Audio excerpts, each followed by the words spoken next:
Are you excited that Jalen Suggs got that? I know you wanted him to get that contract. It was 5 years, 150 or 5 years, 150. There was a lot of speculation here in Orlando if he was going to get that deal.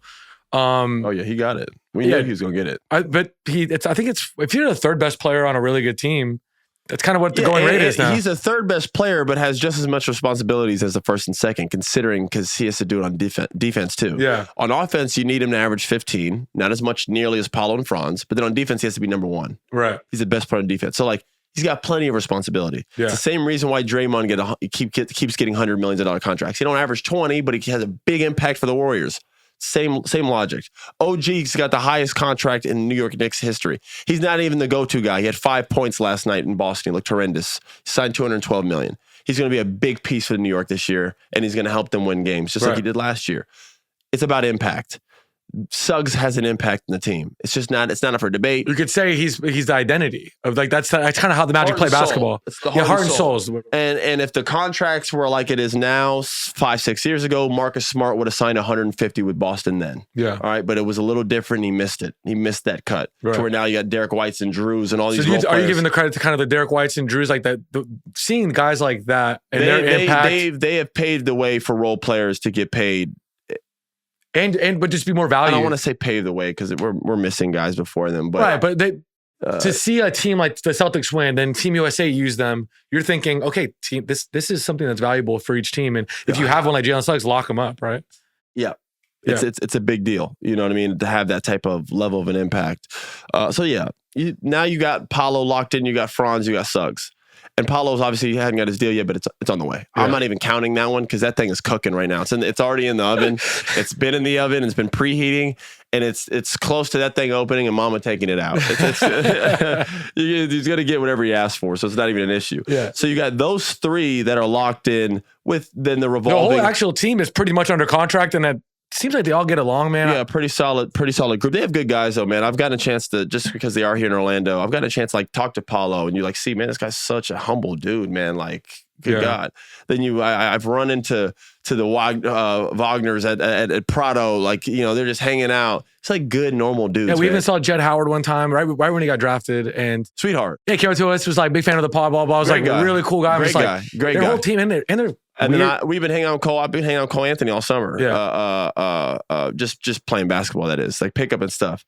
He's always been a cool guy, but like again, you get to know him even more. You're like, man, these dudes are all like really good guys. You know what I mean? And how important is that, having a locker room of good guys that all get along? It's vital. It's vital. Yeah. You know what I mean? So then it becomes about who you bring in around them. So it has to be strategic.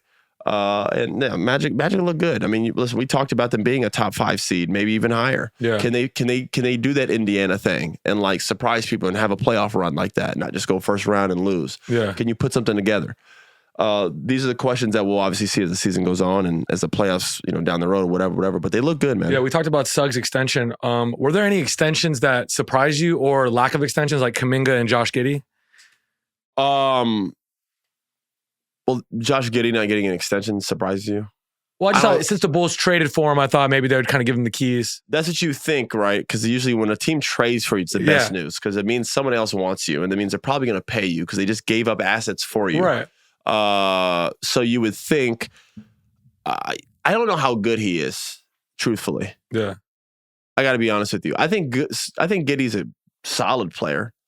I'm not a franchise tagging him, giving him $100 million. I'm not paying him over $100 million.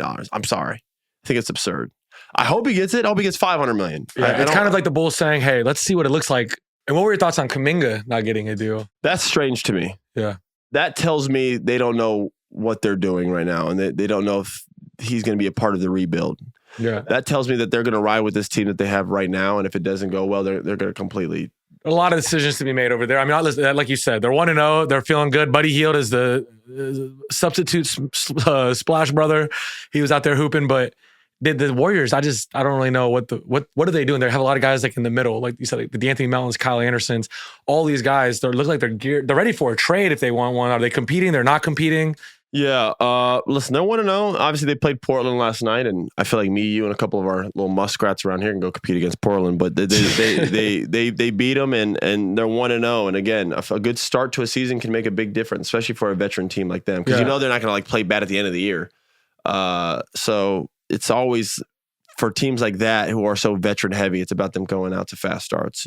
Winning that first game is a big deal. Have you ever been on a team where you lost the first game, you were 0-1, and you knew right away the season's not going to go the way we thought it was? No. You kind of always have hope throughout the first. Yeah, everyone month. thinks they're better than what they are. I remember as a rookie, I was arguing with Paul Pierce, telling him that we were going to beat Boston. It's delusional. we played Boston like 3 weeks into the season and lost by like 35.